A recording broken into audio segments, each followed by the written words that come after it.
भारत का आकाश संतों के सितारों से भरा है।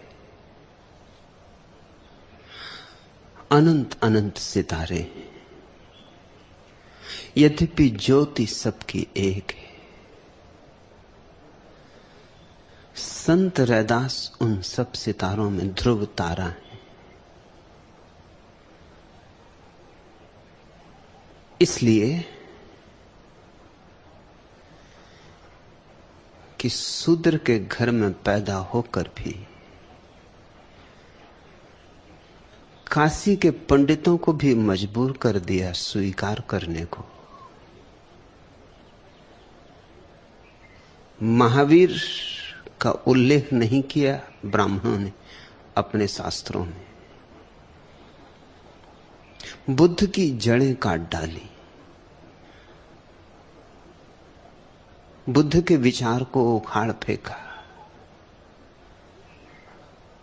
लेकिन रैदास में कुछ बात है कि रैदास को नहीं उखाड़ सके और रैदास को स्वीकार भी करना पड़ा।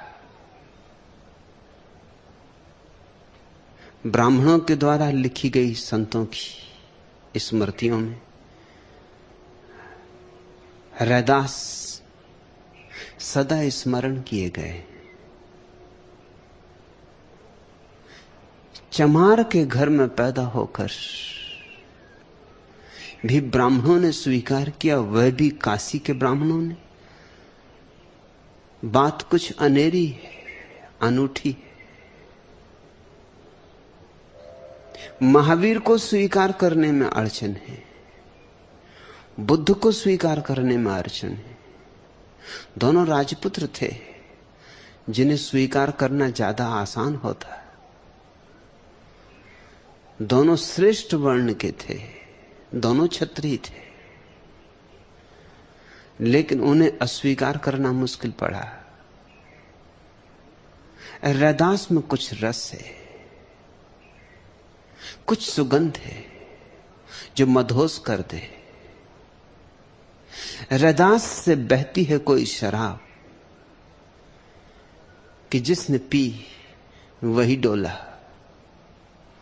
और रैदास अड्डा जमा कर बैठ गए थे काशी में, जहां की सबसे कम संभावना है, जहां का पंडित पाषाण हो चुका है। सदियों का पांडित्य व्यक्तियों के हृदयों को मार डालता है, उनकी आत्मा को जड़ कर देता है। रैदास वहां खिले फूले। रैदास ने वहां हजारों भक्तों को इकट्ठा कर लिया, और छोटे मोटे भक्त ने मीरा जैसी अनुभूति को उपलब्ध महिला ने भी रैदास को गुरु माना। मीरा ने कहा है, गुरु मिलिया रैदास जी, कि मुझे गुरु मिल गए। रैदास में भटकती फिरती थी, बहुतों में तलाशा था, लेकिन रैदास को देखा कि झुक गई। चमार के सामने राजरानी झुके तो बात कुछ रही होगी, ये कमल कुछ अनूठा रहा होगा। बिना झुके न रहा जा सका होगा। रैदास कबीर के गुरु भाई हैं। रैदास और कबीर दोनों एक ही संत रामानंद के शिष्य हैं। रामानंद गंगोत्री जिनसे कबीर और रैदास की धाराएं बही। रैदास के गुरु हैं रामानंद जैसे अद्भुत व्यक्ति, और रैदास की शिष्या है मीरा जैसी अद्भुत नारी। इन दोनों के बीच में रैदास की चमक अनूठी है। रामानंद को लोग भूल ही गए होते अगर रैदास और कबीर न होते। रैदास और कबीर के कारण रामानंद याद किए जाते हैं। जैसे फल से वृक्ष पहचाने जाते वैसे शिष्यों से गुरु पहचाने जाते। रैदास का अगर एक भी वचन न बचता और सिर्फ मीरा का ये कथन बचता, गुरु मिल गया रैदास जी, तो काफी था।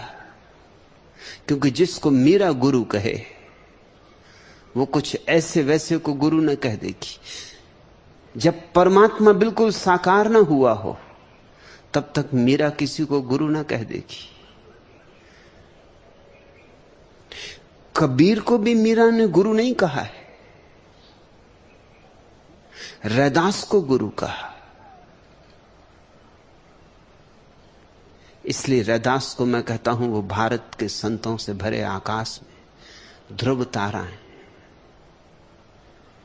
उनके वचनों को समझने की कोशिश करना।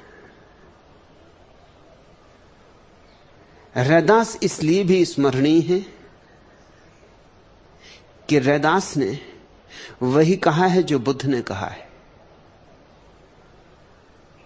लेकिन बुद्ध की भाषा ज्ञानी की भाषा है, रैदास की भाषा भक्त की भाषा है, प्रेम की भाषा है। शायद इसीलिए बुद्ध को तो उखाड़ा जा सका, रैदास को नहीं उखाड़ा जा सका। जिसकी जड़ों को प्रेम से सींचा गया हो उसे उखाड़ना असंभव है। बुद्ध के साथ तर्क किया जा सका, बुद्ध के साथ विवाद किया जा सका। रैदास के साथ तर्क नहीं हो सकता, विवाद नहीं हो सकता। रैदास को तो देखोगे तो या तो दिखाई पड़ेगा तो झुक जाओगे, नहीं दिखाई पड़ेगा तो लौट जाओगे।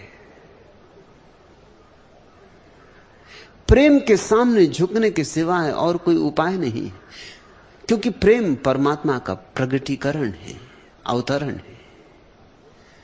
बुद्ध की भाषा बहुत मंजी हुई है, राजपुत्र की भाषा है। शब्द नपे तुले, शायद कभी कोई मनुष्य इतने नपे तुले शब्दों में नहीं बोला जैसा बुद्ध बोले। लेकिन बुद्ध को भी तर्क का तूफान सहना पड़ा और बुद्ध की भी जड़ें उखड़ गईं। भारत से बुद्ध धर्म विलीन हो गया। रैदास ने फिर बुद्ध की बातें ही कही पुनः, लेकिन भाषा बदल दी, नया रंग डाला। पात्र वही था, बात वही थी, शराब वही थी, नई बोतल थी, और रैदास को नहीं उखाड़ा जा सका। यह जान के तुम हैरान होगे कि चमार मूलतः बौद्ध थे। जब भारत से बौद्ध धर्म उखाड़ डाला गया और बौद्ध भिक्षुओं को जिंदा जलाया गया और बौद्ध दार्शनिकों को खदेड़ कर देश के बाहर कर दिया गया, तो एक लिहाज से तो यह अच्छा हुआ, क्योंकि इसी कारण पूरा एशिया बौद्ध हुआ। कभी कभी दुर्भाग्य में भी सौभाग्य छिपा होता है। जैन नहीं फैल सके क्योंकि जैनों ने समझौते कर लिए, बच गए। लेकिन क्या बचना, आज कुल 30-35 लाख की संख्या है। 5000 साल के इतिहास में 30-35 लाख की संख्या कोई संख्या होती। बच तो गए, किसी तरह अपने को बचा लिया, मगर बचाने में सब गंवा दिया। बौद्धों ने समझौता नहीं किया, उखड़ गए, टूट गए, मगर झुके नहीं। और उसका फायदा हुआ। फायदा यह हुआ कि सारा एशिया बौद्ध हो गया, क्योंकि जहां भी बौद्ध दार्शनिक और मनीषी गए वहीं उनकी प्रकाश किरणें फैली, वहीं उनका रस बहा, वहीं लोग तृप्त हुए। चीन, कोरिया, दूर दूर तक बौद्ध धर्म फैलता चला गया। इसका श्रेय हिंदू पंडितों को है। जो भाग सकते थे भाग गए। भागने के लिए सुविधा चाहिए, धन चाहिए। जो नहीं भाग सकते थे, इतने दीन थे, इतने दरिद्र थे कि वो हिंदू जमात में सम्मिलित हो गए। लेकिन हिंदू जमात में अगर सम्मिलित हो तो सिर्फ शूद्रों में ही सम्मिलित हो सकते हो। ब्राह्मण तो जन्म से ब्राह्मण होता है और क्षत्रिय भी जन्म से क्षत्रिय होता है, और वैसे भी सिर्फ अगर किसी को हिंदू धर्म में सम्मिलित होना है तो एक ही जगह रह जाती, शूद्र, अछूत। वो असल में हिंदू धर्म के बाहर ही है, मंदिर के बाहर ही है। हो जाओ शूद्र अगर बचना है तो जो बौद्ध बच गए और नहीं भाग सके और मजबूरी में सम्मिलित होना पड़ा हिंदू धर्म में, वे ही बौद्ध चमहार हैं। वे ही बौद्ध चमहार हो गए। और क्यों चमहार हो गए? एक कारण कभी किसी ने सोचा भी ना होगा बुद्ध के समय में कि यह कारण इतना बड़ा परिणाम लाएगा। जिंदगी बड़ी रहस्यपूर्ण है। महावीर ने कहा है मांसाहार हिंसा है, पाप है, और ठीक कहा है। दूसरे को दुख देना, हत्या करना भोजन के लिए, इससे बड़ा पाप और क्या होगा? और फिर यह बात कहां रुकेगी? अगर पशु पक्षियों को खाओगे तो मनुष्य को खाने में क्या हर्ज है? कल अखबार में मैंने देखा मध्य अफ्रीका का सम्राट बोकासो पदच्युत हो गया है, बगावत हो गई है। उसके घर, उसके चौके में, उसके फ्रीज में आदमी का मांस पाया गया। फिर बातें रुकती नहीं। जब पशु का मांस खा सकते हो तो आदमी का मांस खाने में क्या हर्ज है? और आदमी का मांस स्वभावतः सबसे ज्यादा स्वादिष्ट है और सुपाच्य है। मेल भी तुमसे उसका बहुत खाएगा, और छोटे छोटे बच्चों का मांस तो बहुत स्वादिष्ट है। बात कहां रुकेगी? फिर आदमी अगर मांसाहारी है तो उसका अंतिम तार्किक निष्कर्ष होगा कि वो आदमखोर हो जाएगा।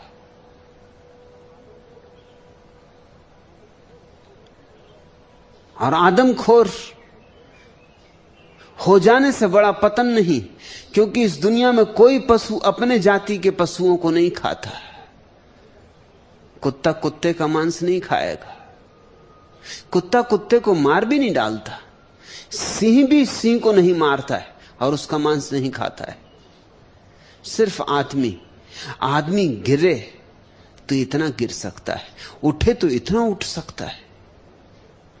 आदमी एक सीढ़ी है जिसका एक छोर नरक में लगा है, दूसरा छोर स्वर्ग में। महावीर ने कहा था मांसाहार पाप है, और ठीक कहा था। लेकिन बुद्ध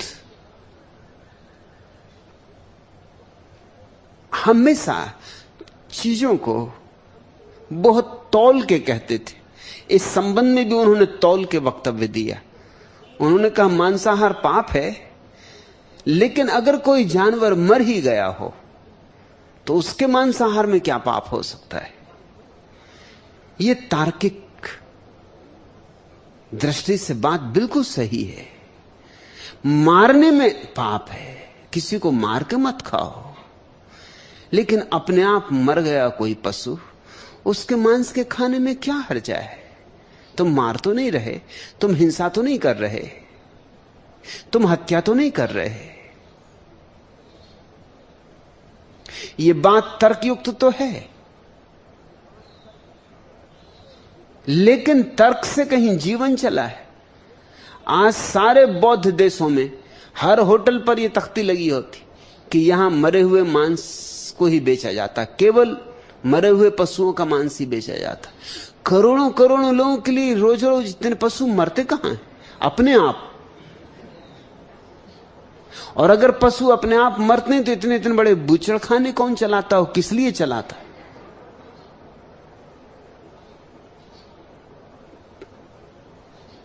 जैसे भारतीय होटलों में लिखा रहता है यहां शुद्ध घी का उपयोग किया जाता है,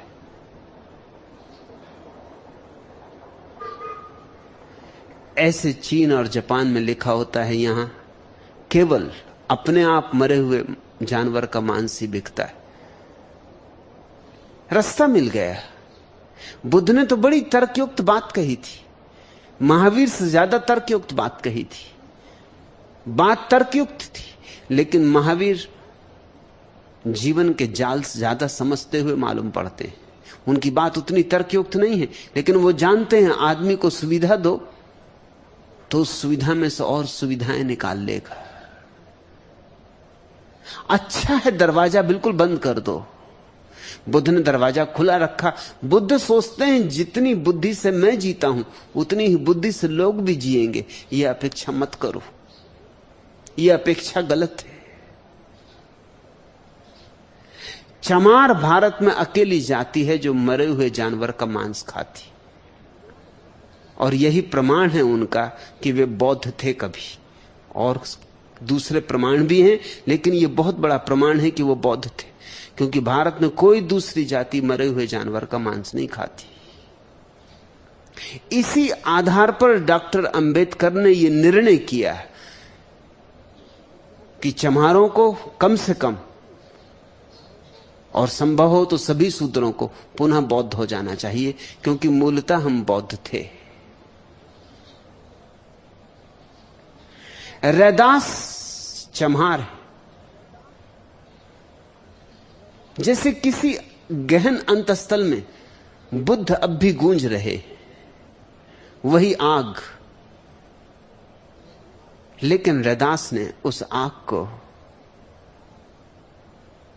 आग नहीं बनने दिया, उस आग को रोशनी बना लिया। आग जला भी सकती है और प्रकाश भी दे सकती है। बुद्ध के वचन अंगारों जैसे हैं। बड़ा साहस चाहिए उन्हें पचाने का। अंगारे पचाओगे तो साहस तो चाहिए ही चाहिए। रैदास के वचन फूलों जैसे हैं। पचा जाओगे तब पता चलेगा कि आग लगा गए।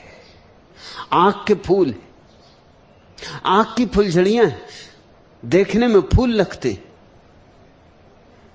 इसलिए बुद्ध तो स्वीकार नहीं हो सके। लेकिन रैदास को हिंदुओं ने भक्त शिरोमणि कहा है। भक्तमाल में रैदास को और भक्तों के साथ गिना गया है। लेकिन हिंदू पंडित स्वीकार भी करे तो भी अपने पांडित से कुछ ना कुछ बेईमानियां निकाल लेता है। उसने बेईमानियां निकाल ली। जैसे बुद्ध के संबंध में उसने कथा गढ़ ली, क्योंकि बुद्ध की इतनी प्रतिभा थी कि एकदम इंकार करो तो भी नुकसान होता है। क्योंकि अगर बुद्ध को इंकार कर दो तो भारत की प्रतिभा क्षीण हो जाती। आखिर भारत ने बुद्ध से बड़ा बेटा तो पैदा किया नहीं। जैसे यहूदियों ने जीसस से बड़ा बेटा पैदा नहीं किया, ऐसे हिंदुओं ने कभी बुद्ध से बड़ा बेटा पैदा नहीं किया। बुद्ध को इंकार करना, पूरी तरह इंकार करना, तो अपने ही पैरों पर कुल्हाड़ी मार लेने जैसा है। आज दुनिया में अगर भारत की कोई प्रतिष्ठा है तो उस प्रतिष्ठा में 50% हाथ तो बुद्ध का है। अगर लोग भारत को याद करते हैं तो बुद्ध के कारण याद करते हैं। अगर सारा एशिया भारत के प्रति सम्मान से देखता है और भारत को तीर्थ मानता है तो बुद्ध के कारण। जैसे सारे मुसलमान मक्का की यात्रा करते हैं, ऐसे सारे बौद्धों के मन में, करोड़ों करोड़ों बौद्धों के मन में एक ही अभिप्सा होती कि कभी बुद्ध गया, कभी भारत की भूमि पर पैर पड़ जाएं। भारत ने इतना बड़ा दूसरा बेटा पैदा नहीं किया, इसलिए ब्राह्मणों ने बुद्ध के विचार को तो इंकार किया, लेकिन बुद्ध से जो लाभ हो सकता है उसको बचाने के लिए तरकीब खोज ली। उन्होंने एक कहानी गढ़ी कि जब भगवान ने स्वर्ग और नरक बनाए तो हजारों हजारों वर्ष बीत जाने के बाद भी नरक में कोई प्रवेश नहीं किया, क्योंकि कोई पाप करता ही नहीं था। सतयुग, कोई पाप करे तो नरक जाए। शैतान और उसके शिष्य बैठे बैठे थक गए, ऊब गए, अपनी अपनी फाइलें खोले बैठे हैं दफ्तरों में, लेकिन न कोई आता न कोई जाता और नरक खाली पड़ा है। आखिर शैतान ने परमात्मा से प्रार्थना की कि क्यों ये व्यर्थ खोल रखा है, जब ग्राहक ही नहीं है तो ये दुकान चलाने से फायदा क्या, बंद करो। हम थक गए, हम ऊब गए। तो भगवान ने कहा घबराओ मत, क्योंकि भगवान तो करुणावान है। उन्होंने कहा घबराओ मत, मैं जल्दी ही बुद्ध के रूप में अवतार लूंगा और लोगों के मस्तिष्कों को भ्रष्ट करूंगा। एक बार उनके मस्तिष्क भ्रष्ट हुए, वो पाप करने लगेंगे, नरक भर जाएगा, घबराओ मत। और तब बुद्ध ने शैतान पर करुणा करके बुद्धावतार लिया। इसलिए बुद्ध को हिंदुओं ने 10वां अवतार मान लिया। बुद्ध का अवतार लिया और लोगों के मन को विक्षिप्त किया, गलत सलत बातें समझाई, भ्रांत किया, भटकाया, उलझाया, और लोग धीरे धीरे पाप करने लगे। अब तो हालत यह है कि नरक में भी पहले से बुकिंग करवानी होती। एकदम से आज ही मर जाओ तो तुम यह आशा मत करना कि नरक में जगह मिल जाएगी, बाहर ही पड़े रहोगे महीनों, कतार लगी हुई। ये सब बुद्ध की कृपा। तो देखते हो तुम हिंदू बेईमानी,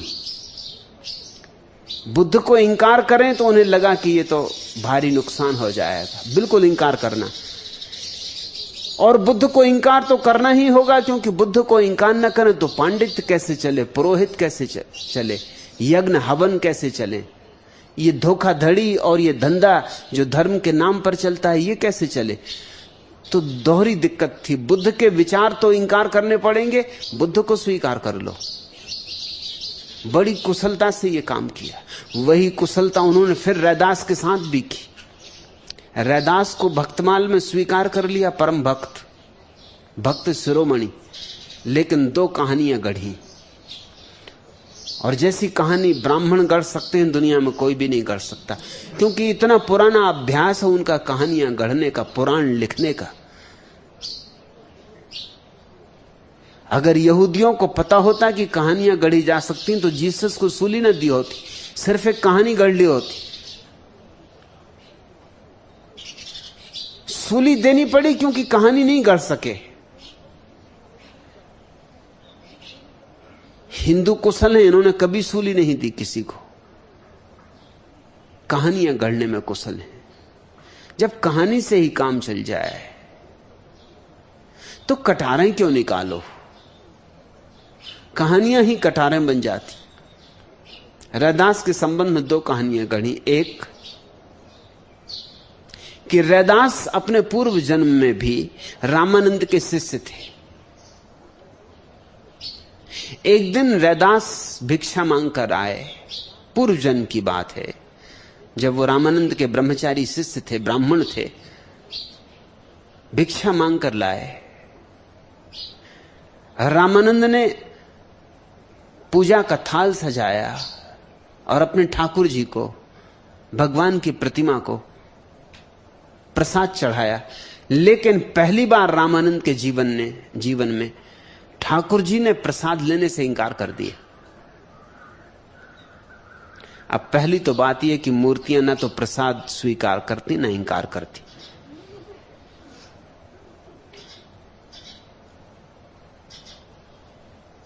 तुम जाके किसी भी मूर्ति पे कुछ भी चढ़ा के देख लो,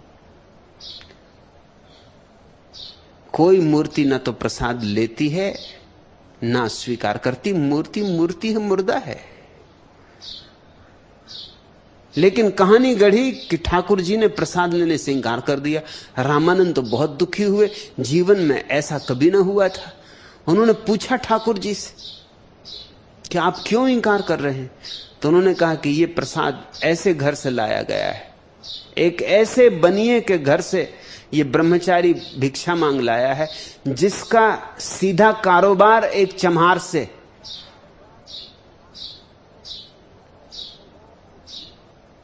इसलिए ये प्रसाद स्वीकार नहीं हो सकता। ये चम्हार के घर का भी प्रसाद नहीं है, ख्याल रखना। किसी बनिए का कारोबार चम्हार से। अब बनिया तो बेचारा सबको बेचेगा, चम्हार को भी बेचेगा, भंगी को भी बेचेगा, जो भी आएगा उसको बेचेगा। दुकानदार तो दुकान चलाने को है, और वो पूछता थोड़ी बैठा रहेगा कि कौन चम्हार है, कौन भंगी है, कौन क्या है। उसको चीजें बेचनी है। लेकिन तुम देखते हो कि कैसा ब्राह्मणों ने एक जाल इस देश में खड़ा किया।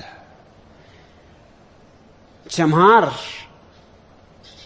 तो अछूत है ही, अस्पृश्य है ही। चम्हार के साथ जो सीधा कारोबार करता है वो बनिया भी अछूत हो गया, और वो भी ठाकुर जी के लिए अछूत हो गया। और ठाकुर जी ने ही शूद्र बनाए, और ठाकुर जी ने ही बनिया बनाए, और ठाकुर जी ने ही ब्राह्मण बनाए।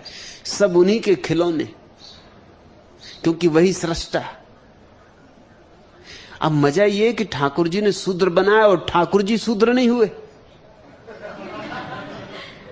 और बनिए ने केवल शूद्र से व्यापार किया, व्यवसाय किया, कुछ लेन देन होगा, कुछ खरीद फरोख्त की होगी, वो शूद्र हो गया। और ठाकुर जी शूद्र नहीं हुए। अगर इस दुनिया में कोई परम शूद्र है तो भगवान, क्योंकि उसने बनाया शूद्रों को।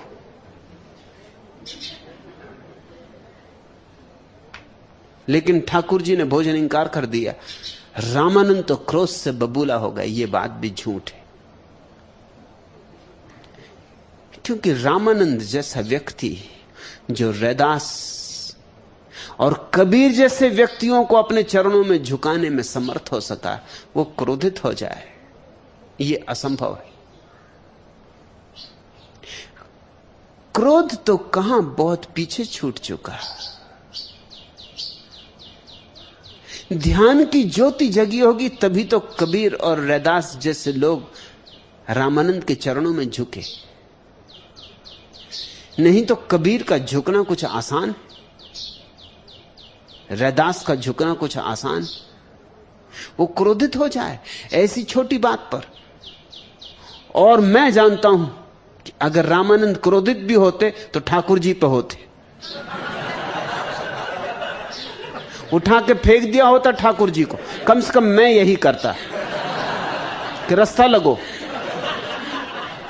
कि बाहर रिक्शे खड़े, रिक्शा पकड़ो और भागो, लौट के यहां मत आना।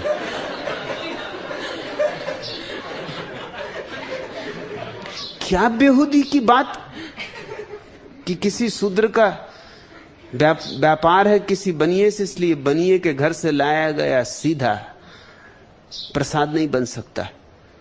रामानंद जैसे हिम्मत के आदमी से ठाकुर जी ऐसी बातें करेंगे? ऐसी धौल जमाई होती। राजा बैठा ते संगत खड़ी कोले, खचा खच भरिया दरबार जी। जंजू चारे जुगांदे चारे कढ़ते, रंबी अपने मोढे दे विच मार दी।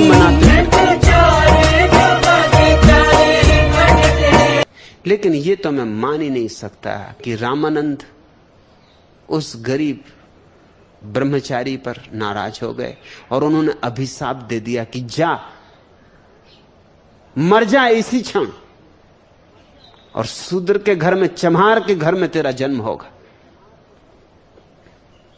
अरे ये अभिशाप ही देना था तो ठाकुर जी को देना था कि जा, मर जा इसी क्षण और तेरा जन्म हो चमार के घर में। तो ठाकुर जी को भी कुछ पता चलता है कि कभी कभी ऐसे लोगों से भी मिलना हो जाता है, ऐसे लोग जिनमें तलवार की धार होती।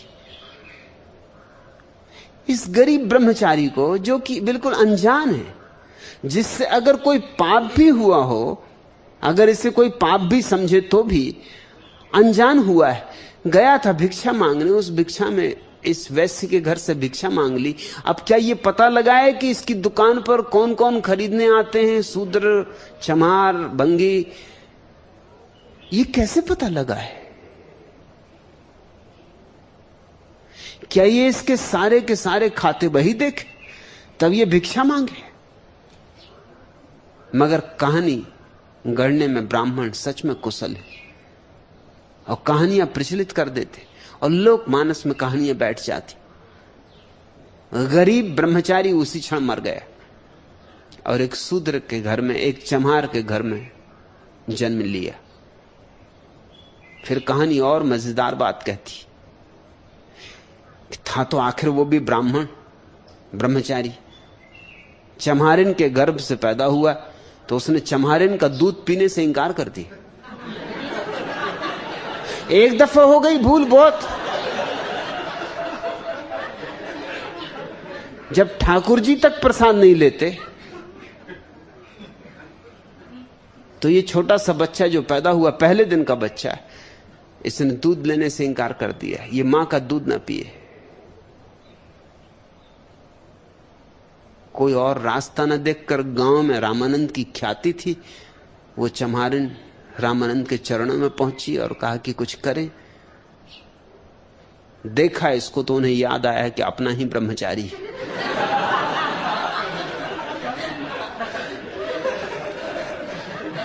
दया आई, सोचा होगा कि बच्चू काफी दुख भोग चुके,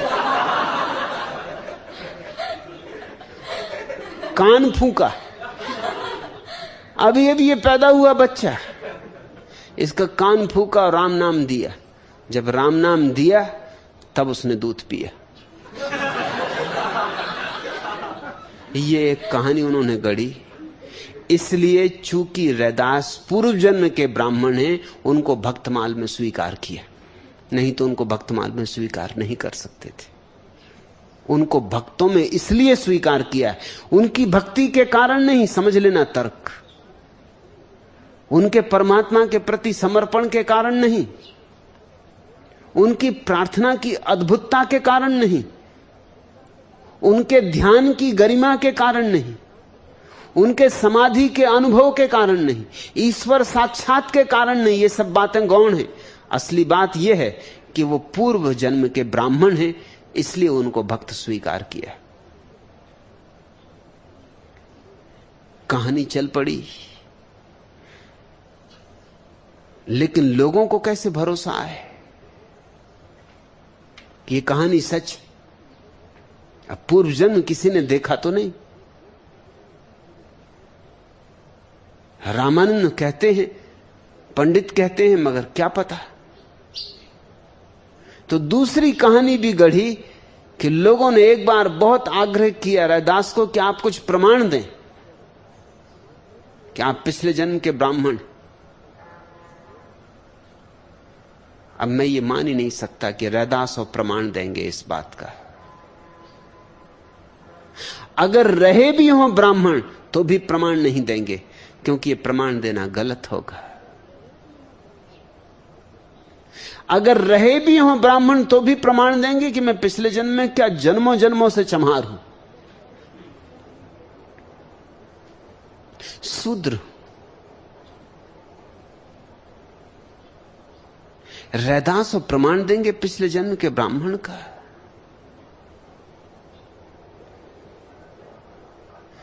रैदास इतने नीचे उतरेंगे? लेकिन कहानियां तुम्हें जैसी गढ़नी हो तुम गढ़ सकते हो।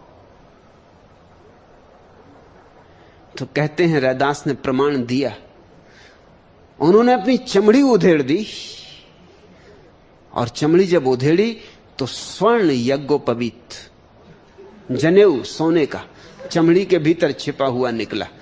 तब लोगों ने माना,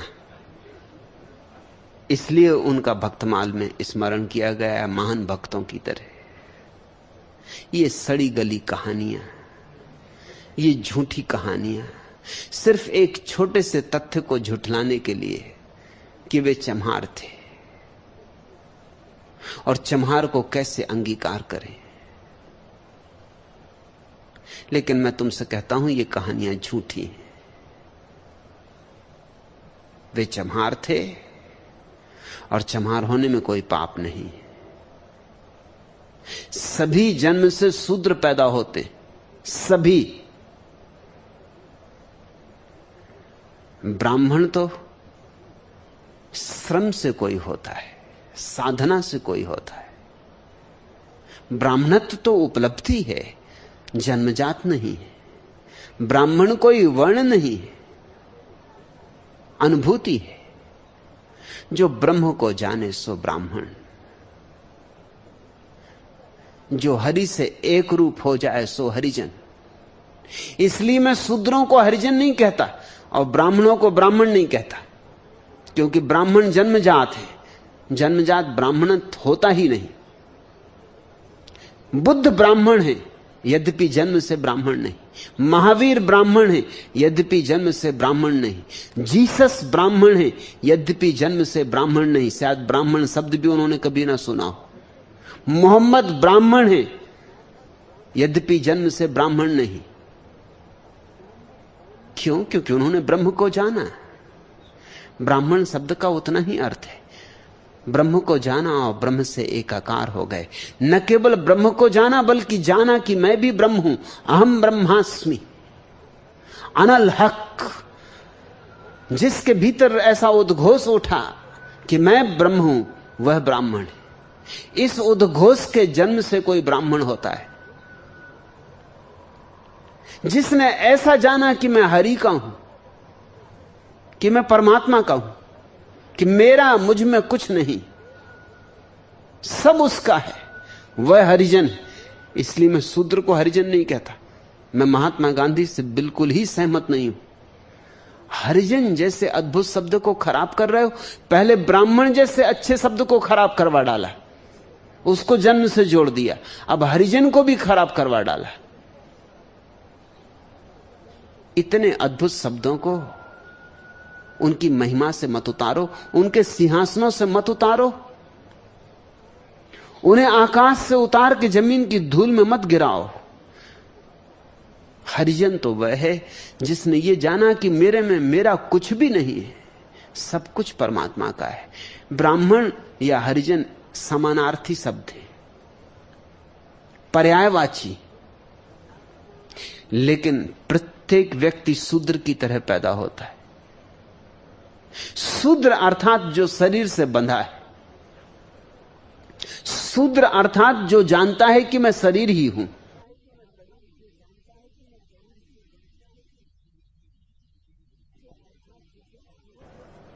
शूद्र अर्थात जिसे अपने भीतर चैतन्य का अभी कोई अनुभव नहीं हुआ है, जिसने अपने भीतर अमृत के दर्शन नहीं किए। और ब्राह्मण वह जिसने जाना कि मैं शरीर नहीं हूं, मन भी नहीं हूं, मन और शरीर से पार चैतन्य हूं। जिसे साक्षी का अनुभव हुआ है वह ब्राह्मण है। लेकिन रैदास के संबंध में ये कहानियां झूठी हैं, ऐसा मैं स्पष्ट कहना चाहता हूं। अब तक किसी ने ऐसा कहा नहीं कि कहानियां झूठी। ये झूठी होनी ही चाहिए। इनके सब अंग झूठे। पहले तो वो ठाकुर जी झूठे, जो चम्हार से संबंधित होने के कारण किसी बनिए का सीधा स्वीकार न करे। वो ठाकुर जी शूद्रों से भी गए भी थे। वो ठाकुर जी नहीं, चम्हार। फिर रामानंद क्रोधित हो, और क्रोधित हो तो ठाकुर जी पे हो। गरीब ब्रह्मचारी का क्या कसूर? रामानंद क्रोधित हो ही नहीं सकते। और रामानंद जैसा व्यक्ति अभिशाप दे, असंभव, बिल्कुल असंभव।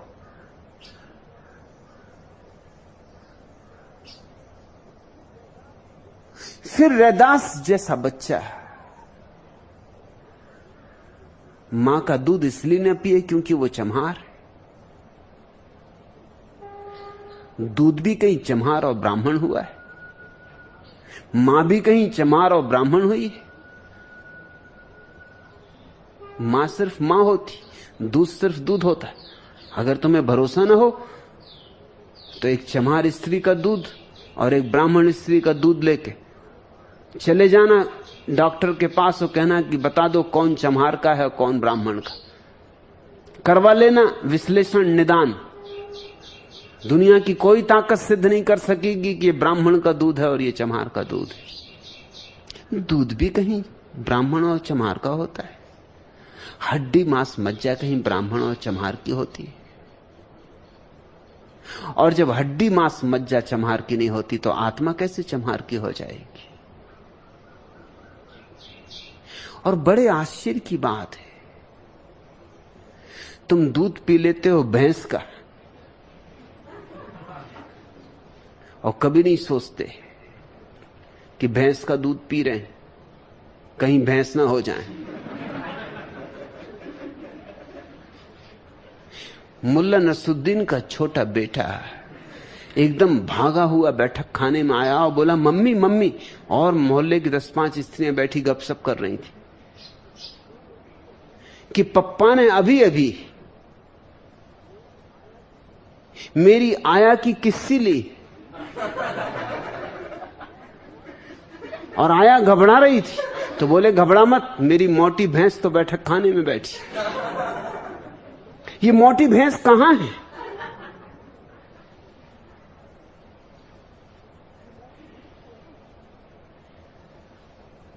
छोटे बच्चों जैसी बातें हैं।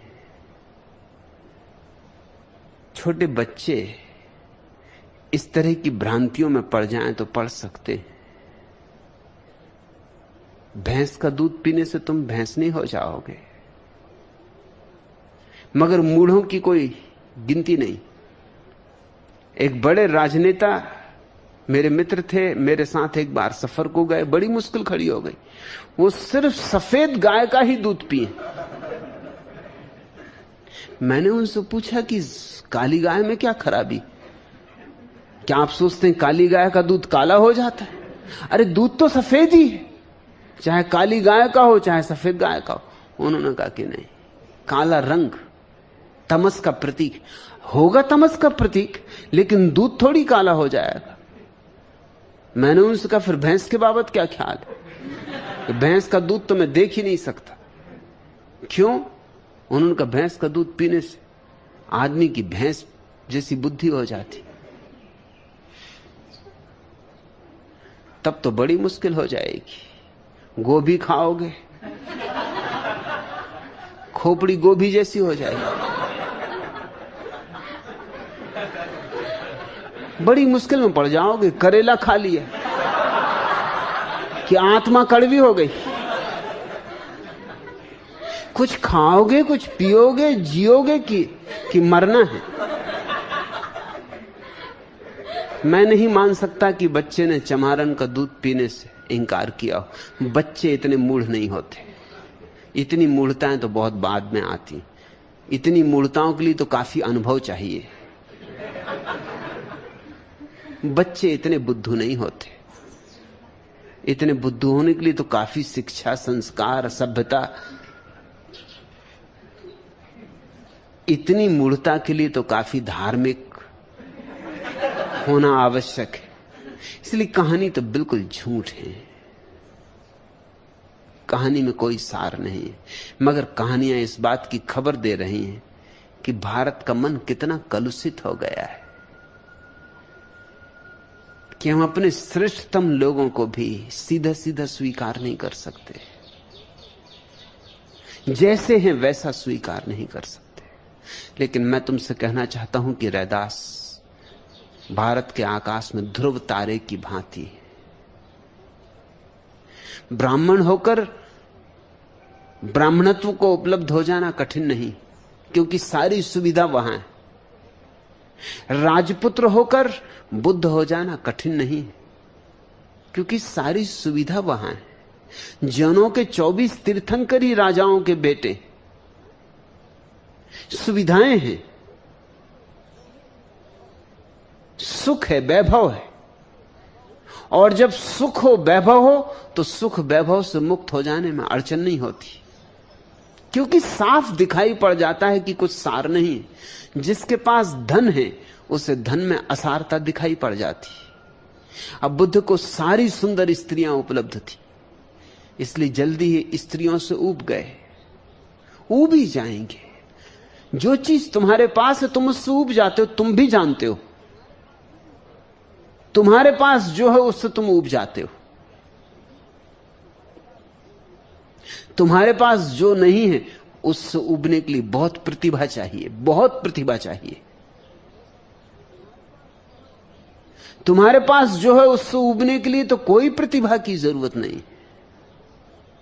धनी धन से उब जाता है, भोगी भोग से उब जाता है। जिसको संसार में सब तरह की सफलताएं मिलती हैं वो सफलताओं से उब जाता है। ये तो विफल आदमी है जो सफलता से नहीं उबता, उसे मिली ही नहीं तो कैसे उबे।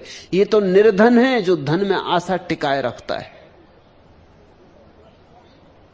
ये तो अविवाहित है जो विवाहित होने का विचार करता है। विवाहित से तो पूछो, वो आत्महत्या के विचार कर रहा है। चाहे मर ना सके, क्योंकि मरना भी कोई आसान काम नहीं। मैं विश्वविद्यालय में शिक्षक था तो मेरे पड़ोस में एक बंगाली प्रोफेसर थे, भट्टाचार्य। मैं पहले ही दिन उस मकान में पहुंचा था। मुझे कुछ भट्टाचार्य के परिवार के रहस्य पता नहीं थे। दीवार पतली थी, आवाज यहां से वहां आती जाती थी। रात कोई 12 बजे उनकी पत्नी में झगड़ा हो गया। मेरी भी नींद खुल गई। कोई उपाय ही ना था, सुनना ही पड़े जो हो रहा था। बात जब बहुत बढ़ गई तो मैं भी थोड़ा चिंतित हुआ, क्योंकि भट्टाचार्य ने अपना छत्ता उठा लिया और कहा कि मैं चला मरने, मैं जाकर ट्रेन के नीचे सो जाऊंगा। पत्नी ने कहा जा जा।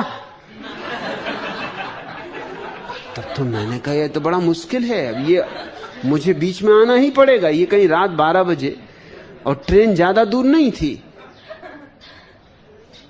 कोई मुश्किल से 4-6 फरलांग का फासला था। ये पटरी पे जाके लेट जाए, मर जाए, अच्छा आदमी। और पत्नी को फिक्र नहीं होगा, जा जा। मुझे बोलना चाहिए या नहीं, क्योंकि मेरा अभी परिचय भी किसी ने उनसे नहीं करवाया है। लेकिन ये मौका कोई औपचारिकता का है। मैं दरवाजा खोल के बाहर आया, भट्टाचार्य एकदम तेजी में, मगर बंगाली तो बंगाली, मरते वक्त भी छाता अपने बगल में।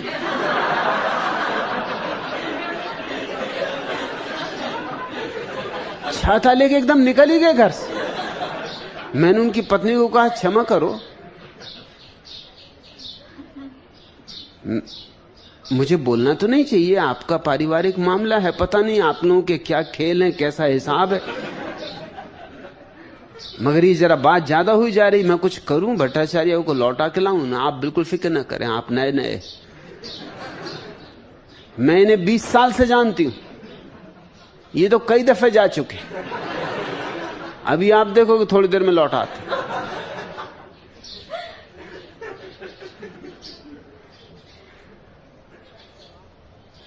उसने कहा कि अब आपने पूछ ही लिया तो आपको कह दूं, एक दफा तो ये टिफिन लेके गए थे मरने।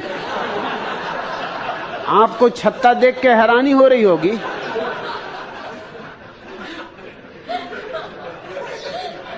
टिफिन लेके लेटे थे पटरी पे जाके। किसी किसान ने पूछा कि आप क्या कर रहे हैं?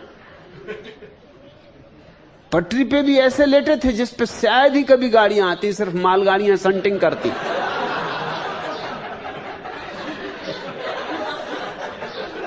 किसी किसान ने पूछा आप ये क्या कर रहे हैं?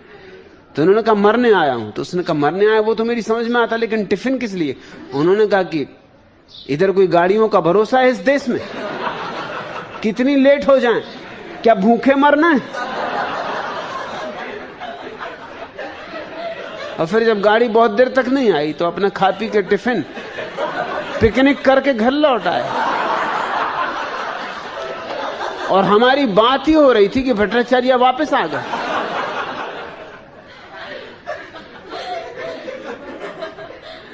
मैंने पूछा कि आप लौट आए? उन्होंने कहा कि देखते नहीं पानी गिरने लगा। आप तो छाता ले गए थे, वो छाता खराब है, पहले तो खुलता ही नहीं, और खुल जाए तो छेद ही छेद है। लोग मरने भी जाएं तो भी कहां, और मरें भी तो किस भरोसे पे कि मरने के बाद क्या होगा, हालत इससे बेहतर होगी कि खराब होगी, ये भी तो पक्का नहीं। फिर यहां जैसी भी है हालत, कम से कम अभ्यस्त तो हो गए हैं उसके, किसी तरह जिंदगी चली जा रही। विवाहित विवाह की सोचता है, विवाहित लोगों को देखता है तो सोचता है कितने आनंद में न जी रहे होंगे, दाम्पत्य का सुख भोग रहे। और दंपति भी ऐसा दिखाने की कोशिश तो कम से कम करते हैं जब सड़क पर निकलते हैं कि बड़े सुखी हैं। लेकिन कहां का दाम्पत्य का सुख? सुख इस जगत में मिलता कहां?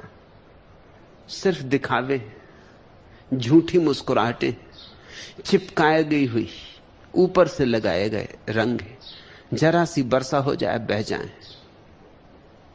इस धोखाधड़ी से भरी दुनिया में सिर्फ उन्हीं चीजों का धोखा बना रहता है जो तुम्हें नहीं मिली, क्योंकि दूर के ढोल सुहावने मालूम पड़ते हैं। कहावत है ना कि पड़ोसी के बगीचे की घास ज्यादा हरी मालूम पड़ती, अपनी घास सूखी सूखी लगती, क्योंकि तुम्हें अपनी घास निकट से देखने का मौका मिलता है। पड़ोसी की घास तुम्हें दूर से दिखाई पड़ती, दूर से दुर्गुण नहीं दिखाई पड़ते। जब व्यक्ति दूर होते हैं एक दूसरे से तो दुर्गुण नहीं दिखाई पड़ते, जब पास होते हैं तब दिखाई पड़ते। दुर्गुण देखने के लिए पास होना जरूरी है, निकट जीना जरूरी है। तो अगर जैनों के 24 तीर्थंकर राजपुत्र थे और इसलिए एक दिन उन्होंने सारा संसार छोड़ दिया, तो कुछ आश्चर्य नहीं, छोड़ना ही चाहिए। मेरी तो सम्राट की परिभाषा ही यही है कि जो एक दिन सब छोड़ छाड़ दे, उसका अर्थ है कि उसने जान लिया, उसका अर्थ है कि वो सम्राट था। जो पकड़े ही रहे समझो कि अभी गरीब है, दीन है, दरिद्र है। लेकिन रैदास अनूठे हैं, गरीब चम्हार के घर में पैदा हुए, जहां न धन है, न पद है, न प्रतिष्ठा है, और फिर भी पद, प्रतिष्ठा और धन के पार उठ गए। इसलिए कहता हूं वे ध्रुव तारा हैं।